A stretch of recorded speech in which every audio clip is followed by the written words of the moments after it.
चलिए फिर जो आज जो हमको बात करनी है वो हमको समझना है क्लासिफिकेशन ऑफ कॉन्स्टिट्यूशन को। क्लासिफिकेशन ऑफ कॉन्स्टिट्यूशन में हम समझेंगे रिटन कॉन्स्टिट्यूशन और अनरिटन कॉन्स्टिट्यूशन को। ठीक है, रिटन कॉन्स्टिट्यूशन को समझेंगे और अनरिटन कॉन्स्टिट्यूशन को समझेंगे। तो मैं अगर बात कर रहा हूँ यूके, न्यूजीलैंड, इजराइल, या फिर मैं अगर बात कर रहा हूँ ब्रिटिश कॉन्स्टिट्यूशन की, तो आप समझोगे कि भैया यहाँ के जो कॉन्स्टिट्यूशन है वो कैसे अनरिटन कॉन्स्टिट्यूशन है। इसके अलावा अगर आप रेस्ट ऑफ द वर्ल्ड में देखो, चाहे इंक्लूडिंग इंडियन कॉन्स्टिट्यूशन को भी देखो, तो वो कैसे हैं रिटन कॉन्स्टिट्यूशन। अब हम समझते हैं कि रिटन कॉन्स्टिट्यूशन क्या है और अनरिटन कॉन्स्टिट्यूशन क्या होता है। तो यहाँ पे हम पढ़ के देखते हैं, तो लिखा हुआ a written constitution is one whose provision have been codified into an single legal document. ध्यान से चीजों को समझो। बोला रिटन कॉन्स्टिट्यूशन क्या है, जिसके जो प्रोविजन है वो क्या है, कोडिफाइड है किसमें, एक सिंगल लीगल डॉक्यूमेंट में। ध्यान से इस चीज को समझना। रिटन कॉन्स्टिट्यूशन में क्या बात कही गई कि इसके जो प्रोविजन है भैया वो क्या है, कोडिफाइड है। कोडिफाइड किस में है, एक सिंगल लीगल डॉक्यूमेंट में क्या है, कोडिफाइड है। अब हम बात करते हैं भैया कोडिफिकेशन का क्या मतलब है। तो लिखा हुआ यहाँ पे codification mean systematic arrangement of provision in logical order. ध्यान से इस चीज को समझना। कोडिफिकेशन का क्या मतलब बता, इंपॉर्टेंट है भैया कोडिफाइड, ध्यान से समझो। कोडिफिकेशन का मतलब क्या है कि कोडिफिकेशन का मतलब है सिस्टमैटिक अरेंजमेंट ऑफ प्रोविजन, और वो भी किस में, एक लॉजिकल ऑर्डर में। किस तरीके से, तो आप यहाँ पे ध्यान देना। ऐसे मैं बात कर रहा हूँ attributes of a sovereign state country, ठीक है, कैरेक्टरिस्टिक्स मैं इसके समझ रहा हूँ। तो मैं बोलूंगा सबसे पहले क्या आएगा भैया, टेरिटरी आएगा।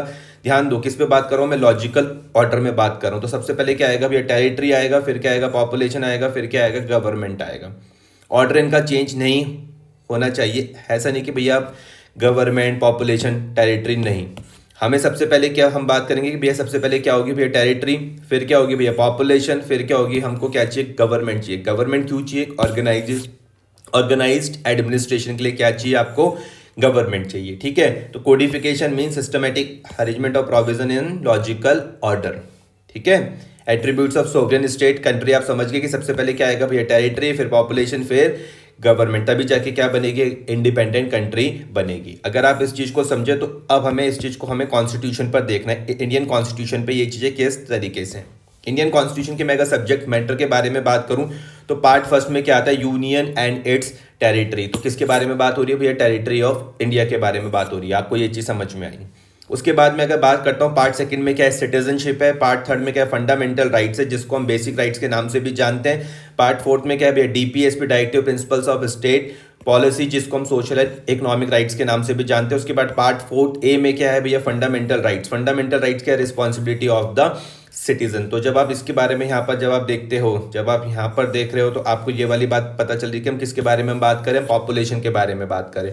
टेरिटरी आपको समझ में आ रहा है, पॉपुलेशन अब आपको समझ में आ रहा है, क्योंकि आप क्या समझ रहे हो, एक लॉजिकल ऑर्डर को समझ रहे हो कि कोडिफिकेशन का मतलब क्या है, systematic arrangement of the provision Indian constitution में। ठीक है, पार्ट फर्स्ट आपने समझ लिया, पार्ट सेकेंड, थर्ड, फोर्थ है। उसके बाद अगर आप पार्ट फिफ्थ में जाओगे, उसके बाद आप जाओगे तो आपको क्या दिखने वाली है भैया, गवर्नमेंट दिखने वाली है, किसकी, यूनियन की। उसके बाद स्टेट गवर्नमेंट्स के बारे में बात होगी। तो ये आप समझ गए कि यार ये भी एक लॉजिकल ऑर्डर फ्रेम हो रहा है, जहां पर आपको क्या दिख रही है, गवर्नमेंट दिख रही है। ठीक है, तो ये हमने क्या बात करी है कि भैया written constitution is one whose provision have been codified, whose provision have been codified into an single legal document. ठीक है, कोडिफिकेशन का मतलब आप समझ गए, systematic arrangement of the provision in logical order. ठीक है, एट्रीब्यूट्स क्या है भैया, सोवरेन स्टेट कंट्री के, तो आप समझ गए भैया सबसे पहले क्या आएगा, टेरिटरी, फिर पॉपुलेशन, फिर गवर्नमेंट। और गवर्नमेंट क्यों चाहिए आपको, ऑर्गेनाइज्ड एडमिनिस्ट्रेशन के लिए क्या चाहिए, गवर्नमेंट चाहिए। अब बात करते हैं, an unwritten constitution is one whose provision have not been codified into an single legal document. ध्यान से समझो, अनरिटन कॉन्स्टिट्यूशन के क्या है भैया, जो प्रोविजन है भैया, क्या वो कोडिफाइड है, आंसर है नहीं भैया, हैव नॉट बीन कोडिफाइड। वो कोडिफाइड नहीं है, किसी एक सिंगल लीगल डॉक्यूमेंट में कोडिफाइड नहीं है। ये मैं किसके बारे में बात कर रहा हूँ, अनरिटन कॉन्स्टिट्यूशन के बारे में बात कर रहा हूँ। ध्यान से समझना, अनरिटन कॉन्स्टिट्यूशन के प्रोविजन रिटन तो हैं लेकिन कोडिफाइड नहीं है। ध्यान से इस चीज को समझो, an unwritten constitution is one whose provision have not been codified into an single legal document. ठीक है, बाद में जाके हम बात करेंगे भैया पार्लियामेंट्री सिस्टम और प्रेसिडेंशियल सिस्टम पर, जहां पर हम समझेंगे कि भैया पार्लियामेंट्री सिस्टम क्या है और प्रेसिडेंशियल सिस्टम क्या है। फिलहाल आप इतना समझ सकते हो कि अगर भैया पार्लियामेंट्री डेमोक्रेसी के बारे में बात आएगी तो उसके लिए क्या लाइन लिख दी गई है कि भैया Britain is the mother of parliamentary democracy. ठीक है, तो मेरे हिसाब से आपको यहाँ पर इतनी चीज यहाँ पर समझ में आई होगी, यहाँ तक कोई दिक्कत नहीं होनी चाहिए। नेक्स्ट हम जो बात करने जा रहे हो इनेक्टेड कॉन्स्टिट्यूशन और इवॉल्व कॉन्स्टिट्यूशन के बारे में बात करने जा रहे हैं। अगर आपके पास रिटन कॉन्स्टिट्यूशन है तो वो क्या होगा, इनेक्टेड कॉन्स्टिट्यूशन होगा। ध्यान से इस चीज को समझना, अगर आपके पास रिटन कॉन्स्टिट्यूशन है तो हम उसको किस तरीके से समझेंगे, हम उसको बोलेंगे भैया इनेक्टेड कॉन्स्टिट्यूशन। अब इनेक्टेड कॉन्स्टिट्यूशन का मतलब क्या है, तो लिखा हुआ it means constitution was establish bye a single authority. हमारे यहाँ पे जो कॉन्स्टिट्यूशन का जो स्टैब्लिशमेंट हुआ है वो किसके द्वारा हुआ है भैया, एक सिंगल अथॉरिटी के द्वारा हुआ है। जैसे कि मैं अगर भारत के बारे में बात करूं तो जब भारत के कॉन्स्टिट्यूशन को बनाने की बात आई थी तो किसके द्वारा बनाया गया था, कॉन्स्टिट्यूएंट असेंबली के द्वारा बनाया गया था। कॉन्स्टिट्यूएंट असेंबली क्या थी, एक सिंगल अथॉरिटी थी। इनेक्टेड कॉन्स्टिट्यूशन समझ में आया, it means constitution was establish bye a single authority. India के केस में याद रखना कॉन्स्टिट्यूएंट असेंबली, ठीक है। और इसकी क्या है भैया, एक डेफिनाइट बिगिनिंग भी है। इन टर्म्स ऑफ टाइम के बारे में बात करूं तो इंडियन कॉन्स्टिट्यूशन की आपको बिगिनिंग पता है 26 नवंबर 1949। ये आपको कहाँ पर देखेगा, जब आप देखोगे भैया प्रियम्बल, तो प्रियम्बल पर आपको डेट दिखने वाली है 26 नवंबर 1949। इंडियन कॉन्स्टिट्यूशन के प्रियम्बल पे कौन सी डेट दिखने वाली है, 26 नवंबर 1949। इसी तरीके से डेफिनेट बिगिनिंग अगर आप यूएससी के देखो तो भैया वहाँ पर आपको दिखेगी 28 मार्च 1789, ठीक है। जब हमारे यहाँ पे जब हमारा कॉन्स्टिट्यूशन जब बना था उसी टाइम कितने आर्टिकल थे, 395 आर्टिकल्स थे कहाँ पे, इंडियन कॉन्स्टिट्यूशन में। तो इनेक्टेड कॉन्स्टिट्यूशन आपको समझ में आया है, it means a constitution was established bye a single authority. याद रखना क्या, सिंगल अथॉरिटी। इनेक्टेड में कोई दिक्कत तो नहीं है, इनेक्टेड समझ में आया। अब हम बात करते हैं इवॉल्व कॉन्स्टिट्यूशन के बारे में हम बात करते हैं, तो यहाँ पे क्या लिखा हुआ है, it is one which emerge out of multiple sources. ध्यान से समझो, इवॉल्व कॉन्स्टिट्यूशन क्या है भैया, जो कहाँ से आ रहा है भैया, मल्टीपल सोर्सेज से बन रहा है, ठीक है, इवॉल्व हो रहा है। ये क्या है, इनेक्टेड कॉन्स्टिट्यूशन है। Evolve constitution it is one which emerge out of multiple sources. जैसे कि हम बात करते हैं भैया मैग्ना कार्टा, तो Magna carta is one of the source of the British constitution. मैं अगर ब्रिटिश कॉन्स्टिट्यूशन के बारे में बात करूं, अभी आपने यहाँ पे समझा ये ब्रिटिश कॉन्स्टिट्यूशन समझा अनरिटन कॉन्स्टिट्यूशन में, तो इसी को आप इसका एक सोर्स देखो, क्योंकि इसके क्या है, मल्टीपल सोर्सेज हैं, जिसमें से एक सोर्स क्या है भैया, मैग्ना कार्टा है। Magna carta is one of the source of the British constitution. कब की बात हो रही है, साइन कब किया गया था, 1215 AD पर क्या किया गया था, साइन करा गया था। मैग्ना कार्टा को आप एक तरीके से एग्जीक्यूटिव सोर्स भी समझ सकते हो। और क्या है भैया, उस टाइम इसमें कितने प्रोविजन थे, 6 प्रोविजन थे। जैसे हमारे यहाँ पे इनेक्टेड कॉन्स्टिट्यूशन है, एक सिंगल अथॉरिटी के द्वारा स्टैब्लिश किया गया था। कॉन्स्टिट्यूएंट असेंबली क्या थी, सिंगल अथॉरिटी थी। और उस टाइम हमारे पास 395 आर्टिकल्स थे। तो सेम इसी तरीके से मैं अगर मैग्ना कार्टा के बारे में बात करूं, जो कि ब्रिटिश कॉन्स्टिट्यूशन का क्या है भैया, सोर्स है, वन ऑफ द सोर्स है, तो 1215 AD के में क्या हुआ था, साइन हुआ था। उस टाइम कितने प्रोविजन लिए गए, 6 प्रोविजन यहाँ पर लिए गए, ठीक है। इवॉल्व कॉन्स्टिट्यूशन समझ में आ रहा है। इवॉल्व कॉन्स्टिट्यूशन में ध्यान क्या रखोगे आप, मल्टीपल सोर्सेज। जो इनेक्टेड कॉन्स्टिट्यूशन में आप क्या ध्यान रखोगे, single authority. Magna carta means a great charter, ठीक है। अगर देखो पहले के मैं बारे में बात करता हूँ, तो देखो पहले क्या था पार्लियामेंट के, अगर मैं ब्रिटेन समझा रहा हूँ आपको, ब्रिटिश कॉन्स्टिट्यूशन के बारे में मैं बात करूँ तो मैं कह रहा हूँ भैया ब्रिटेन में क्या था भैया, पहले सारी की सारी पावर किसके पास थी, किंग के पास थी। ऑल पावर किसके पास थी, किंग के पास थी। तो आपको भैया पहले क्या दिखेगा, किंग बहुत ज़्यादा पावरफुल दिखने वाला है। एग्जीक्यूटिव पावर भी किंग के पास है, लेजिस्लेटिव पावर भी किंग के पास है, जुडिशरी की पावर भी किसके पास है, किंग के पास है। कब, पहले के बारे में हम बात कर रहे हैं। लेकिन आज जब मैं इसमें बात करता हूँ तो भैया किंग के पास उतनी पावर नहीं है। किंग और सारी की सारी पावर किसके पास है भैया, मैग्ना कार्टा, वो सॉरी सारी की सारी पावर किसके पास है, पार्लियामेंट के पास। ये कब हुआ भैया, मैग्ना कार्टा के बाद हुआ ऐसा, ठीक है। तो पहले क्या था आपके पास, किंग ऑल पावरफुल था, क्योंकि एग्जीक्यूटिव, लेजिस्लेचर और जुडिशरी सारी पावर किसके पास थी, किंग के पास थी। लेकिन आज ज़्यादातर पावर किसके पास है, पार्लियामेंट के पास पावर है। अब एक क्वेश्चन पूछा जा सकता है कि भैया हु केम फर्स्ट, कॉन्स्टिट्यूशन पहले आया या फिर पार्लियामेंट पहले आया। ध्यान से इस चीज़ को समझो, हु केम फर्स्ट, कॉन्स्टिट्यूशन और पार्लियामेंट। तो मैं अगर बात करूँ रिटन कॉन्स्टिट्यूशन के बारे में, तो यहाँ पे देखो क्या लिखा हो, constitution came first then parliament. ध्यान से समझो, रिटन कॉन्स्टिट्यूशन में क्या बात बोली गई कि हमारे पास पहले कौन आया भैया, कॉन्स्टिट्यूशन आया पहले, उसके बाद कौन आया भैया, पार्लियामेंट आया। ध्यान से इस चीज को समझना, हु केम फर्स्ट, कॉन्स्टिट्यूशन और पार्लियामेंट। तो रिटन कॉन्स्टिट्यूशन में आप बोलोगे हमारे पास पहले कौन आ रहा है भैया, कॉन्स्टिट्यूशन आ रहा है, उसके बाद क्या है भैया, पार्लियामेंट आया। क्योंकि आपको पता है अच्छी ढंग से कि कॉन्स्टिट्यूशन के ही द्वारा क्या बनाया जाता है, एग्जीक्यूटिव, लेजिस्लेचर और जुडिशरी, ठीक है। Parliament was created by the constitution. ये हम किस में हम बात कर रहे हैं, हम रिटन कॉन्स्टिट्यूशन में बात कर रहे हैं। अनरिटन कॉन्स्टिट्यूशन में मैं अगर बात करता हूँ तो parliament is older than the constitution. अगर मैं अनरिटन कॉन्स्टिट्यूशन के बारे में बात कर रहा हूँ तो हमें ये वाली बात पता चल रही है कि यहाँ पर क्या है, पार्लियामेंट ओल्डर है किससे, कॉन्स्टिट्यूशन से। और कॉन्स्टिट्यूशन लार्जली क्रिएशन किसका है भैया, पार्लियामेंट का है। ठीक है, ये वाली बात समझ में आ रही है। ठीक है, हु केम फर्स्ट, कॉन्स्टिट्यूशन और पार्लियामेंट। तो आप समझ गए कि अगर आप रिटन कॉन्स्टिट्यूशन के बारे में बात करोगे तो आप बोलोगे कि भैया हमारे यहाँ पे कॉन्स्टिट्यूशन पहले आया, पार्लियामेंट क्या है, बाद में आया। ठीक है, और कॉन्स्टिट्यूशन के द्वारा ही क्या लाया गया, एग्जीक्यूटिव, लेजिस्लेचर और जुडिशरी। लेकिन अनरिटन कॉन्स्टिट्यूशन में जब मैं बात करूँ तो मैं बोल रहा हूँ भैया पार्लियामेंट क्या है, ओल्डर है किससे, कॉन्स्टिट्यूशन से। और कॉन्स्टिट्यूशन जो लार्जली क्रिएशन किसका है, पार्लियामेंट का है। आगे मैं बात करता हूँ भैया सुप्रीमेसी के बारे में। जब मैं बात कर रहा हूँ तो रिटन कॉन्स्टिट्यूशन में आप देखो भैया कॉन्स्टिट्यूशन क्या है, सुप्रीम है। रिटन कॉन्स्टिट्यूशन में जब आप देखोगे तो आप बोलोगे भैया सुप्रीमेसी किसकी है, भैया कॉन्स्टिट्यूशन क्या है, सुप्रीम है। लेकिन अनरिटन कॉन्स्टिट्यूशन में जब आप बात करोगे तो वहाँ पे सुप्रीम कौन है, सुप्रीम कौन है भैया, पार्लियामेंट है। अनरिटन कॉन्स्टिट्यूशन में जब हम बात करेंगे तो भैया सुप्रीम कौन है, भैया पार्लियामेंट है। हर एक पॉइंट एक दूसरे से लिंक करते हुए हम चल रहे हैं। कॉन्स्टिट्यूशन को सुप्रीमेसी को मेंटेन करने के बारे में बात आ रही, ध्यान से समझना। कॉन्स्टिट्यूशन ने क्या बनाया, एग्जीक्यूटिव, लेजिस्लेचर। कॉन्स्टिट्यूशन के द्वारा क्या बनाया, एग्जीक्यूटिव, लेजिस्लेचर और जुडिशरी। तो अब आप इस जुडिशरी पे थोड़ा सा ध्यान दो। तो देखो कॉन्स्टिट्यूशन की मैं सुप्रीमेसी मेंटेन करने के बारे में बात कर रहा हूँ। तो लिखा हुआ है कि judicial review means power of judiciary to declare a law made by the executive and legislature as unconstitutional and void if it violates the constitutional provision. ध्यान से समझना, जुडिशियल रिव्यू में क्या बोला, ये किसकी पावर है भैया, जुडिशरी की पावर है। किस चीज की पावर है कि भैया ये किसी भी लॉ को क्या कर सकती है, डिक्लेयर कर सकती है। मतलब जो लॉ किसके द्वारा बनाया गया, एग्जीक्यूटिव और लेजिस्लेचर के द्वारा जो लॉ बनाया गया है उसको जुडिशियल रिव्यू के द्वारा डिक्लेयर क्या किया जा सकता है, अनकॉन्स्टिट्यूशनल डिक्लेयर किया जा सकता है। ठीक है, और अनकॉन्स्टिट्यूशनल एंड वॉइड डिक्लेयर किया जा सकता है अगर वो क्या करेगा भैया, कॉन्स्टिट्यूशनल प्रोविजन के अपोजिट मतलब वायलेट करेंगे। तो सिंपल मैं ये वाली बात कहूँ कि अगर एग्जीक्यूटिव और लेजिस्लेचर ऐसा कोई लॉ लिया है जो कॉन्स्टिट्यूशनल प्रोविजन को क्या कर रहा है, वॉइड कर रहा है, तो जुडिशरी उसको क्या डिक्लेयर कर सकती है, अनकॉन्स्टिट्यूशनल एंड वॉइड डिक्लेयर कर सकती है।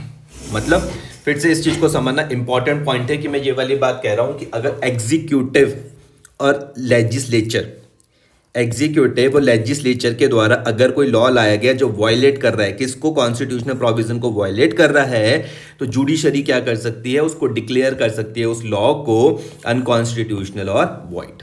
ठीक है, तो आपको कॉन्स्टिट्यूशनल सुप्रीमेसी समझ में आ रही है, इसमें कोई दिक्कत तो नहीं है। ठीक है, अब मैं यहाँ पे बात करने जा रहा हूँ भैया parliament is supreme unwritten constitution में। आपको पता है भैया पार्लियामेंट क्या है भैया, सुप्रीम है।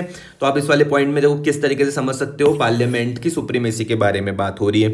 तो इसमें देखो आप इसको और इसको जरा ध्यान से देखना। यहाँ पर आप क्या बोलोगे भैया, जुडिशरी इस पे ध्यान दे सकता है एग्जीक्यूटिव में, लेकिन लेजिस्लेचर पे नहीं कर सकता वो कुछ। क्यों, क्योंकि भैया पार्लियामेंट क्या है, यहाँ पर सुप्रीम है। ठीक है, अब इस वाले पॉइंट के बाद हम नेक्स्ट वाला पॉइंट समझेंगे। तो उसमें क्या है, जुडिशरी एंजॉयज वाइडर पावर। अगर आप रिटन कॉन्स्टिट्यूशन के टाइम पर देखते हो तो जुडिशरी के पास क्या है, वाइडर पावर है भैया। ठीक है, लेकिन यहां पर वाइडर पावर नहीं है। तो यहां पर हम क्या बोलेंगे, judiciary enjoy restricted powers and not wider power. ध्यान से समझना इस चीज को। ठीक है, जुडिशरी क्या करेगी, एंजॉय करेगी restricted power and not wider power. ठीक है, यहाँ पर समझ में आ रहा वाइडर पावर, इस चीज को देखो आपका पे वाइडर पावर समझ में आ जाएगा। रेस्ट्रिक्टेड पावर, इस चीज को देखो आपको यहाँ पर रेस्ट्रिक्टेड पावर्स भी समझ में आ जाएगा। Doctrine of judicial review is well established. अगर मैं रिटन कॉन्स्टिट्यूशन के बारे में बात करता हूँ तो यहाँ पे डॉक्ट्राइन ऑफ जुडिशियल रिव्यू को क्या बोला, वेल स्टैब्लिश्ड है। लेकिन अगर मैं बात करता हूँ डॉक्ट्राइन ऑफ जुडिशियल रिव्यू, यहाँ पर भैया वेल तो नहीं है लेकिन पार्शियली स्टैब्लिश्ड है। लेकिन क्या है, doctrine of judicial review is partially established. ठीक है जी, नेक्स्ट हम समझने जा रहे हैं रिजिड, फ्लेक्सिबल और बोथ। और फ्लेक्सिबल देखो, सबसे पहले आप इन वर्ड को समझो कि रिजिड का मतलब क्या है और फ्लेक्सिबल का मतलब क्या है। ठीक है, तो देखो रिजिड कॉन्स्टिट्यूशन में क्या बोला गया, means whose provision are difficult to amend. Rigid constitution में क्या बोल दिया गया कि जिसके प्रोविजन भैया अमेंड करने पे क्या आ रही है, डिफिकल्टी आ रही है। डिफिकल्टी क्यों आ रही है, क्योंकि अमेंडमेंट के लिए आपको चाहिए ज्वाइंट एक्शन ऑफ 2 और मोर अथॉरिटी। मतलब कि मुझको सेंट्रल गवर्नमेंट से भी पूछना पड़ेगा और स्टेट गवर्नमेंट से भी पूछना पड़ेगा। मतलब यहाँ पर 2 अथॉरिटी है, कौन कौन सी, central government plus state government, example के तौर पर। ठीक है, तो रिजिड कॉन्स्टिट्यूशन आप समझो क्या पता लग रहा है कि means whose provision are difficult to amend. हमको क्या चाहिए, कोऑर्डिनेटेड एक्शन चाहिए बाय 2 और मोर अथॉरिटी। अथॉरिटी जैसे मैंने समझा भैया सेंट्रल गवर्नमेंट और स्टेट गवर्नमेंट। ठीक है, रिजिड कॉन्स्टिट्यूशन समझ में आ रहा है। तो rigid constitution means whose provision are difficult to amend, coordinated action by 2 और मोर अथॉरिटी। बात करते हैं भैया फ्लेक्सिबल की, क्या है तो भैया फ्लेक्सिबल में है कि means whose provision are amended by single authority. ध्यान से इस चीज को समझो। फ्लेक्सिबल कॉन्स्टिट्यूशन में क्या है कि अगर हमको क्या करना है भैया, प्रोविजन को अमेंड करना है। फ्लेक्सिबल कॉन्स्टिट्यूशन में क्या है कि अगर हमें कॉन्स्टिट्यूशन के प्रोविजन को अमेंड करना है तो एक सिंगल अथॉरिटी के साथ प्रोविजन अमेंड किए जा सकते हैं। तो यहाँ पे आपको रिजिड कॉन्स्टिट्यूशन समझ में आ गया, आपको फ्लेक्सिबल समझ में आ गया। अब चीजों को आगे लेके चलते हैं। मैं कहता देखो यूएस के कॉन्स्टिट्यूशन के बारे में बात करता हूँ। मैं यूएस के कॉन्स्टिट्यूशन के बारे में बात करता हूँ तो यूएस का कॉन्स्टिट्यूशन क्या है भैया, रिजिड है। यूएस का जो कॉन्स्टिट्यूशन क्या है भैया, वो रिजिड है। क्यों है? क्योंकि सपोज करते हैं कि अगर वहां पे कोई कॉन्स्टिट्यूशनल अमेंडमेंट बिल लाया जाएगा, अगर वहां पे कोई कॉन्स्टिट्यूशनल अमेंडमेंट बिल लाया जाएगा तो सबसे पहले कांग्रेस के द्वारा पास होगा। किसके द्वारा? कांग्रेस के द्वारा। और वो भी कितनी मेजोरिटी से? 2/3 मेजोरिटी से। और कांग्रेस क्या है भैया, पार्लियामेंट है। कहां पर? यूएसए में। ध्यान से इस चीज को समझना, मैं फिर से बता रहा हूं। मैं बोल रहा हूं यूएसए का जो कॉन्स्टिट्यूशन है भैया वो क्या है, रिजिड है। यूएसए का जो कॉन्स्टिट्यूशन है वो रिजिड है। क्यों है कि अगर वहां पे कोई कॉन्स्टिट्यूशनल अमेंडमेंट बिल लाया जाएगा तो भैया वो किसके द्वारा पास होगा? कांग्रेस के द्वारा पास होगा। कितनी मेजोरिटी से? 2/3 मेजोरिटी से। और जो कांग्रेस है वो क्या भैया, पार्लियामेंट है। किसकी? कहां पर? यूएसए में। ठीक है। और उसके बाद क्या होगा? Ratified by not less than 3/4 of the state legislature. अभी रेटिफाइड का क्या मतलब है? तो लिखा हुआ legal approval by the state. भैया ये तो हुआ ही कि कांग्रेस जो पार्लियामेंट है यूएसए की, उन्होंने 2/3 से तो पास करा, लेकिन साथ में भैया रेटिफिकेशन भी मिलनी चाहिए। किससे मिलनी चाहिए? Not less than 3/4 of the legislature. और रेटिफाइड का मतलब क्या? Legal approval by the state. ठीक है। तो यहां पर आपको रिजिड कॉन्स्टिट्यूशन समझ में आया, आपको यहाँ पे फ्लेक्सिबल कॉन्स्टिट्यूशन भी समझ में आया है। और आपने ये समझा जो यूएसए का कॉन्स्टिट्यूशन है भैया वो रिजिड है। क्यों है? क्योंकि भैया आपको वहां पे दो पार्टियां दिख रही हैं। आपको वहां पे ज्वाइंट एक्शन ऑफ 2 और मोर अथॉरिटी, एक कौन सा था भैया, कांग्रेस दिख रही है, और दूसरा कौन सा आपको स्टेट लेजिस्लेचर दिख रहा है। मैं अगर बांग्लादेश के बारे में बात करता हूं तो भैया बांग्लादेश का जो कॉन्स्टिट्यूशन है भैया वो कैसा है, फ्लेक्सिबल है। क्योंकि अगर वहां पे कॉन्स्टिट्यूशनल अमेंडमेंट बिल लाया जाएगा तो नेशनल असेंबली जो कि पार्लियामेंट है किसकी भैया, बांग्लादेश की, उसके ही द्वारा 2/3 मेजोरिटी से पास हो सकता है। ठीक है। अब बात करते हैं इंडियन कॉन्स्टिट्यूशन के बारे में। जब मैं बात कर रहा हूं तो इंडियन कॉन्स्टिट्यूशन में क्या है, जो बल्क ऑफ द प्रोविजन है, जो बल्क ऑफ द प्रोविजन है भैया वो तो पार्लियामेंट अलोन 2/3 मेजोरिटी से पास कर सकती है। ज्यादा का प्रोविजन जो कॉन्स्टिट्यूशन के हैं वो पार्लियामेंट के ही द्वारा पास किए जा सकते हैं। ज्यादा का प्रोविजन जो है वो पार्लियामेंट के ही द्वारा 2/3 मेजोरिटी से पास किए जा सकते हैं। मैं किसकी बात कर रहा हूँ? इंडियन कॉन्स्टिट्यूशन की मैं बात कर रहा हूँ कि bulk of the provision of the Indian constitution can be pass by parliament alone by the 2/3 majority. ठीक है। ये वाली बात समझ में आ रही है। जैसे कि अगर मैं बात करूं कॉन्स्टिट्यूशनल अमेंडमेंट बिल की, तो सपोज करते हैं कि, और जो ये तो समझ में आ गया कि जो मेजोरिटी ऑफ जो कॉन्स्टिट्यूशनल प्रोविजन है वो पार्लियामेंट के द्वारा ही पास कर दिए जाएंगे। लेकिन कुछ जो बिल है, सपोज करते हैं कॉन्स्टिट्यूशनल अमेंडमेंट बिल लाया गया तो पहले वो पार्लियामेंट के द्वारा पास होगा 2/3 मेजोरिटी से। उसके बाद उसको भैया रेटिफाइड करना पड़ेगा। रेटिफाइड का मतलब याद रख लो, यहाँ पे क्या लिखा हुआ है, लीगल अप्रूवल। रेटिफाइड का मतलब क्या है, लीगल अप्रूवल। तो ratified by not less than half of the state legislature plus 3 UTs elected, जिनके पास अपनी इलेक्टेड लेजिस्लेटिव असेंबली है। साथ में भैया क्या होना चाहिए, रेटिफाइड होना चाहिए। कैसे, किस तरीके से हम करेंगे, not less than half of the state legislature plus 3 UTs of elected legislative assembly. ठीक है। तो जब आप इसमें फोकस करते हो, ध्यान से इस चीज को समझना, जब आपने ये वाली बात समझी, कौन सी वाली बात, कि भाई इंडियन कॉन्स्टिट्यूशन के जो बल्क ऑफ द प्रोविजन है वो तो पार्लियामेंट के द्वारा खुद ही पास कर दिए जाते हैं। तो इसका मतलब आप समझ रहे हो भैया यहाँ पे तो क्या है भैया, फ्लेक्सिबल है।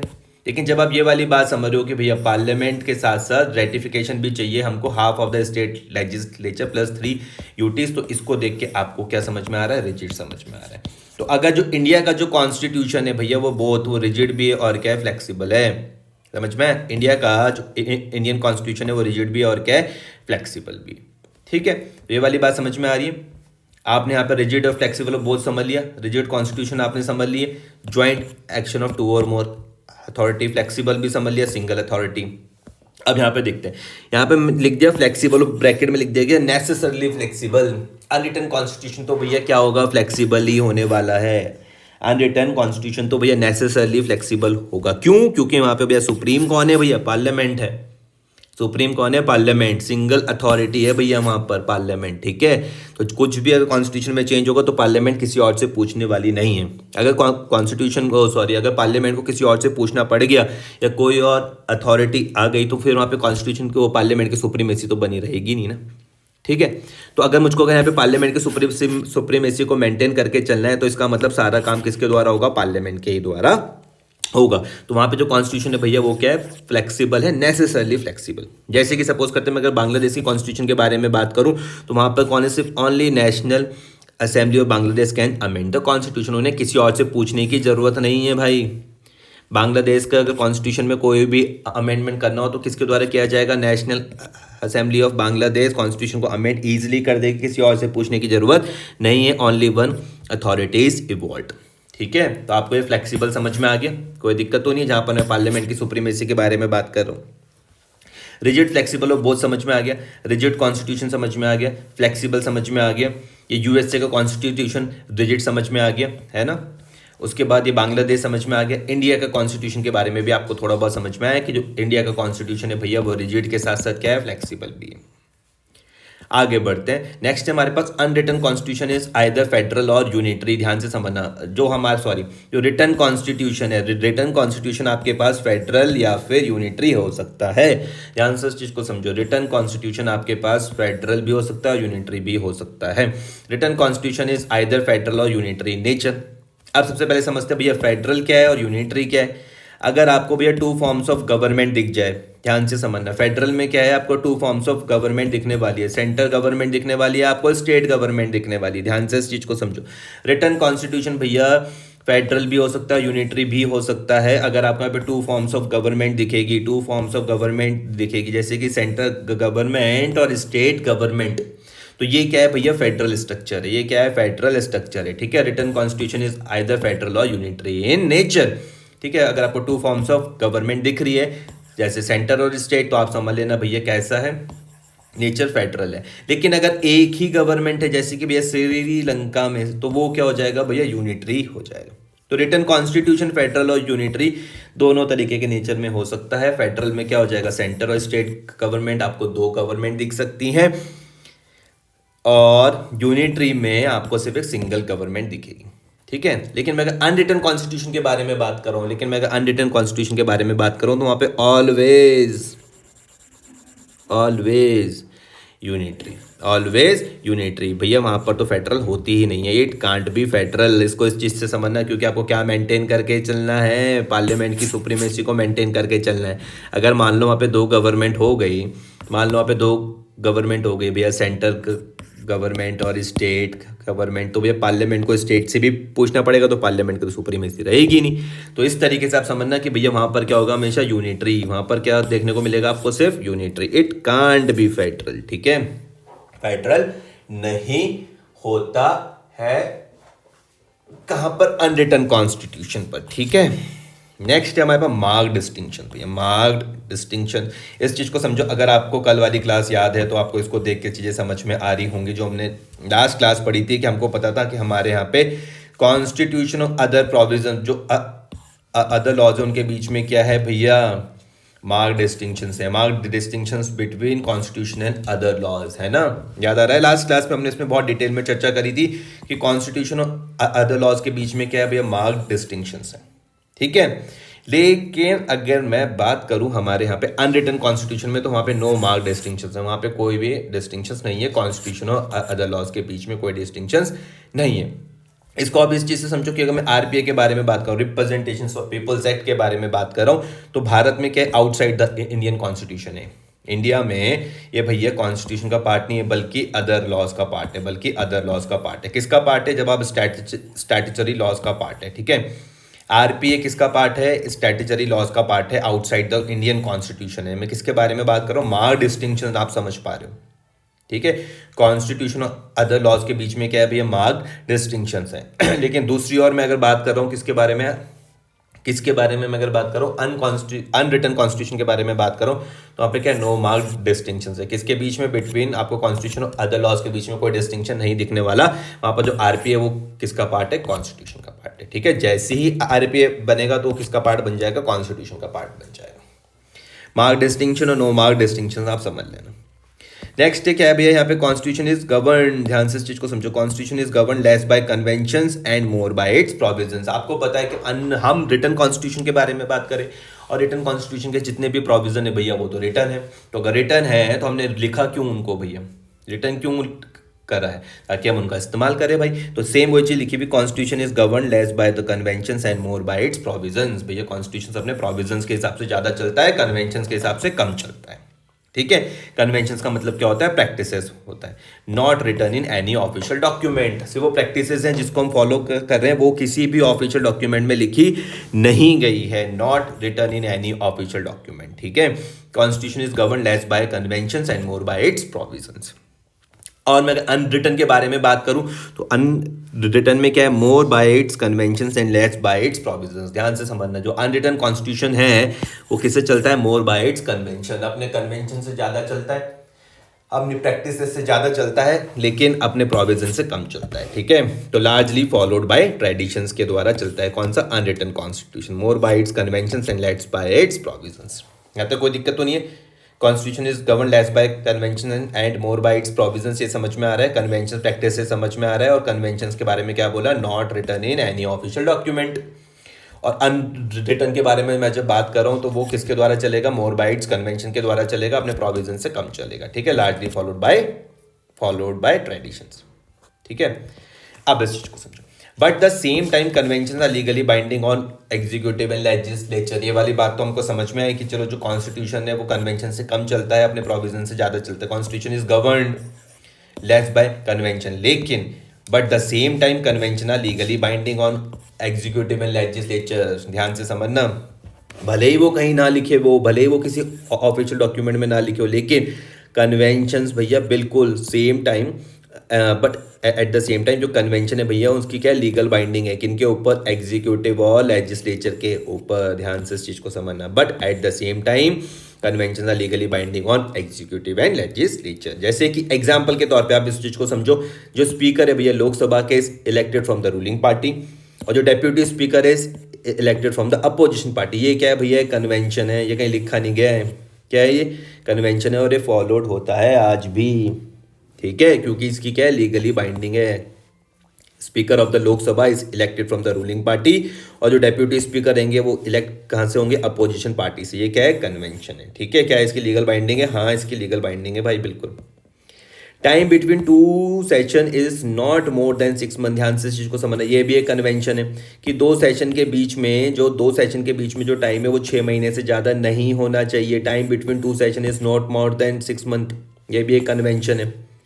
ठीक है, उसके बाद if the council of minister headed by the prime minister is defeated in a no confidence motion in the Lok Sabha, it's shall be it's resignation to the president. ध्यान से समझो कि क्या है? जो council of minister headed by the prime minister. ध्यान से इस चीज को समझना, council of minister headed by the prime minister, अगर वो डिफीट हो गए किस में भैया? नो कॉन्फिडेंस मोशन में। अगर वो डिफीट हो गए तो तुरंत क्या कर देंगे? उनको क्या सबमिट करना पड़ेगा? अपना रेजिग्नेशन सबमिट करना पड़ेगा। किसको भैया? प्रेसिडेंट को। ये भी क्या है? कन्वेंशन है।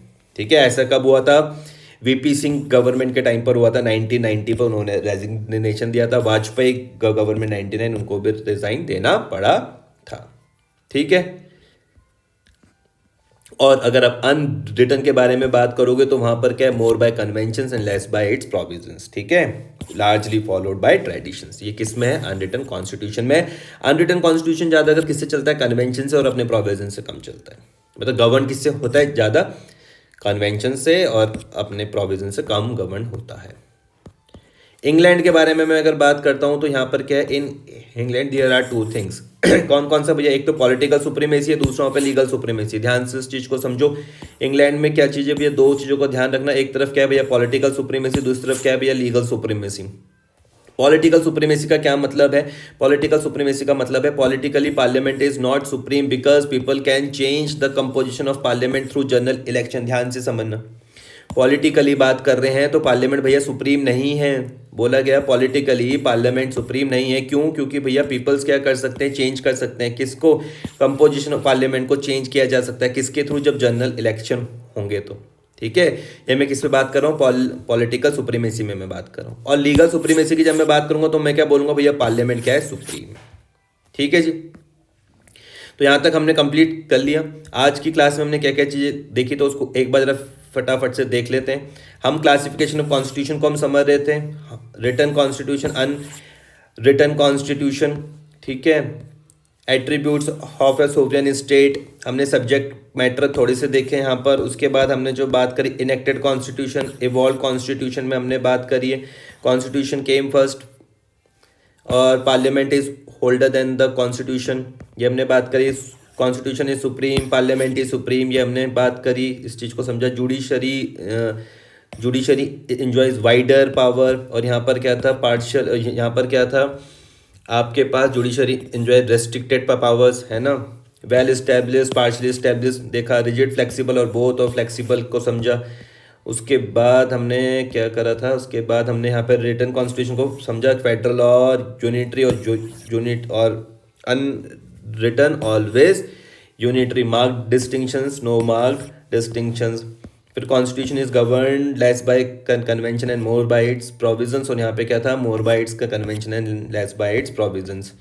स्पीकर ऑफ द लोकसभा के बारे में समझा, कन्वेंशंस, ये deputy speaker is elected from the opposition party, time between the two session is not more than the 6 month, ये भी कन्वेंशन है।